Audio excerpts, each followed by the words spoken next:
Hello दोस्तों, एक बड़े लंबे ब्रेक के बाद फाइनली जुजुत्सु काइसेन चैप्टर 262 का पार्ट 2 हमारे सामने आ चुका है। पिछले चैप्टर में हमने देखा था कि गोजो यानी कि यूता और सुकुना के डोमेन एक दूसरे के आमने सामने आ चुके हैं, जहां यूता सुकुना के ओपन बैरियर डोमेन से बचने के लिए गोजो के अनलिमिटेड वॉइड बैरियर को एक छोटे बास्केटबॉल साइज में बदल लेता है, जहां वह उसे केवल 3 मिनट तक ही बना सकता था। लेकिन सुकुना डोमेन एम्पलीफिकेशन का यूज करके उसके पास पहुंच जाता है। अब इस चैप्टर की शुरुआत वहीं से होती है जहां पिछला चैप्टर खत्म हुआ था। यूता और सुकुना की फाइट के बीच रीका यूता की बॉडी को गले लगाती है। दूसरी तरफ यूता और सुकुना की फाइट जारी रहती है। अब गोजो की इन्फिनिटी वर्सेस सुकुना के एम्पलीफिकेशन का फैसला 3 मिनटों में होने वाला है। यूता अभी गोजो के लिमिटलेस के अलावा किसी और कर्स टेक्निक का यूज नहीं कर सकता है। यूता देखता है कि जब से सुकुना का लेफ्ट हैंड कटा है तब से उसने भी वर्ल्ड कटिंग स्लैश का यूज नहीं किया। यूता को लगता है कि सुकुना के पास एम्पलीफिकेशन के अलावा लिमिटलेस को बाईपास करने का और कोई चारा नहीं है। यूता सुकुना को उठाकर दूर फेंक देता है और उसके सिर में पंच मारता है, लेकिन गोजो के हाथ और पैर लंबे होने के कारण यूता को गोजो की बॉडी अच्छे से कंट्रोल करने में दिक्कत हो रही होती है। यूता ये बात अच्छे से जानता है कि केवल एक बार में ही बॉडी स्वैप करने पर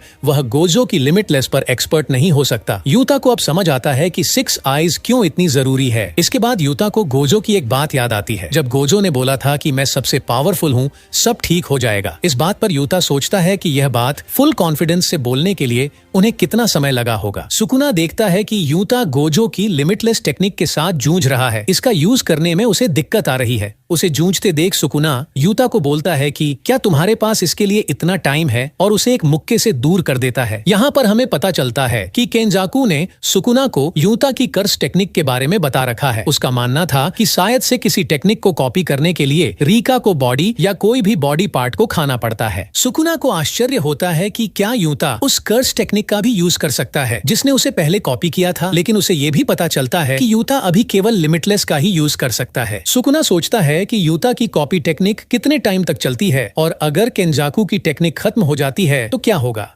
क्या यूता अभी भी गोजो की बॉडी में होगा? क्या यूता ने कभी सोचा है कि फाइट के बाद क्या होने वाला है? इतना सोचने के बाद सुकुना को हॉलो पर्पल का एहसास होने लगता है। इसके बाद एक फ्लैशबैक में सोल स्वैप ट्रेनिंग के बाद गोजो यूता से बोलता है कि तुम्हारी कर्स टेक्निक बहुत इनकंसिस्टेंट है। लेकिन इसके बाद माकी और सभी लोग यूता को डिफेंड करते हुए बोलते हैं कि गोजो बहुत स्ट्रिक्ट हो रहा है। इसके बाद फ्लैशबैक खत्म होता है जहां यूता हॉलो पर्पल का यूज करने वाला होता है। हैंडशाइन बनाने के पहले ही सुकुना यूता के हाथ पकड़कर उसे मार के दूर कर देता है। वह किसी भी हाल में यूता को हॉलो पर्पल यूज नहीं करने देना चाहता था, लेकिन यूता तुरंत ब्लू का यूज करता है। तभी सुकुना के पास एक वॉइस रिकॉर्डर उड़ता हुआ आता है, जिसमें इनुमाकी की वॉइस होती है कि हिलना मत।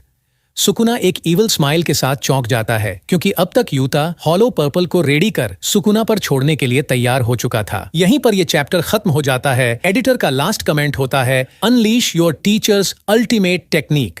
यूता अब अपने टीचर गोजो की लास्ट टेक्निक हॉलो पर्पल को सुकुना पर अनलीश करने के लिए तैयार है। अगले चैप्टर में हम देखेंगे कि सुकुना पर हॉलो पर्पल यूज करने के बाद सुकुना इससे कैसे बचता है, और क्या यूता की भी डेथ हो जाएगी या फिर यूता अपनी बॉडी में वापस जा पाता है। नेक्स्ट वीक कोई ब्रेक नहीं है। मिलते हैं अगले चैप्टर की नेक्स्ट वीडियो में।